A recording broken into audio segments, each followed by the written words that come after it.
आज से लगभग 2600 साल पहले नेपाल के लुम्बिनी नामक स्थान पर राजा शुद्धोधन और रानी महामाया के घर एक राजकुमार का जन्म हुआ जिसका नाम रखा गया सिद्धार्थ। जन्म के बाद ही एक तपस्वी ने भविष्यवाणी की कि ये बच्चा या तो एक महान चक्रवर्ती सम्राट बनेगा या एक महान सन्यासी। राजा ये चाहते थे कि उनका पुत्र सम्राट बने, इसलिए उन्होंने सिद्धार्थ को दुनिया के दुखों से दूर रखने का पूरा प्रबंध किया। सिद्धार्थ का जीवन महल में आराम, सुख समृद्धि और सौकर्याओं के बीच बिता।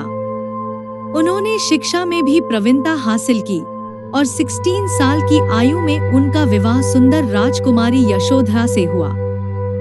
कुछ समय बाद उनके घर एक पुत्र का जन्म हुआ जिसका नाम रखा गया राहुल। महल के अंदर सब कुछ था, धन, प्रेम और शक्ति। उनका मन बार बार ये जानने को बेचैन रहता था कि जीवन का सच क्या है। एक दिन उन्होंने रातवान चन्ना के साथ महल के बाहर जाने की इच्छा जताई। महल से बाहर पहली बार निकलने पर उन्होंने 4 दृश्य देखे। एक बूढ़ा व्यक्ति, एक बीमार व्यक्ति, एक मृत व्यक्ति और एक शांत सा सन्यासी। ये 4 दृश्य ने उनकी सोच को झंझोर के रख दिया।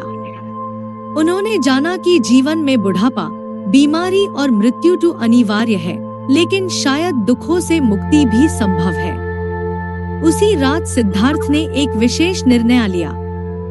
रात के सन्नाटे में जब सब सो रहे थे, तब उन्होंने अपने पत्नी और पुत्र को छोड़ दिया, अपना राजसी वस्त्र उतार दिया, अपना सर मुंडवाया और एक सन्यासी के रूप में वन की ओर निकल गए, जीवन के सत्य की खोज में।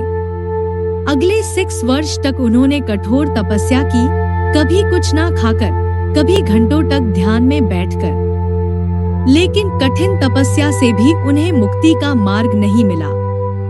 तब उन्होंने समझा कि ना अत्यधिक भोग से सच मिलता है और ना ही अत्यधिक त्याग से। जीवन का सही मार्ग है मध्यम मार्ग। अंत में वो गया के पास एक पीपल के पेड़ के नीचे बैठ गए और प्रतिज्ञा की, जब तक मुझे सत्य का ज्ञान नहीं मिलता, मैं यहाँ से नहीं उठूंगा। दिन रात बीते, उन्होंने हर माया, हर भय का सामना किया और एक सुबह उनका चेहरा प्रभा से चमक उठा। बुद्धा बन चुके थे, अर्थात जागृत व्यक्ति। उसके बाद पहला उपदेश सारनाथ में दिया, जहां उन्होंने दुख का कारण, दुख का अंत और दुख से मुक्ति का मार्ग बताया, जिसे हम चतुर आया सत्या और अष्टांगिक मार्ग के रूप में जानते हैं। उसके बाद उन्होंने जीवन भर घूमकर लोगों को ज्ञान दिया, किसी जाति, वर्ण या जाति भेद की परवाह किए बिना। उनका संदेश था अहिंसा, करुणा, सत्य और ध्यान। उन्होंने कहा, अपना दीपक खुद बनो। 80 साल की आयु में कुशीनगर में उन्होंने अपना अंतिम उपदेश दिया और महापरिनिर्वाण को प्राप्त हुआ। आज भी उनकी वाणी, उनका जीवन और उनका ज्ञान दुनिया भर में लोगों को मार्गदर्शन देता है। एक राजकुमार जिसे दुनिया के दुखों का पता तक नहीं था, अंत में दुनिया के सबसे बड़े गुरु बन गए, गौतम बुद्ध। वीडियो बढ़िया लगी हो तो लाइक, शेयर, सब्सक्राइब जरूर करें और गौतम बुद्धा के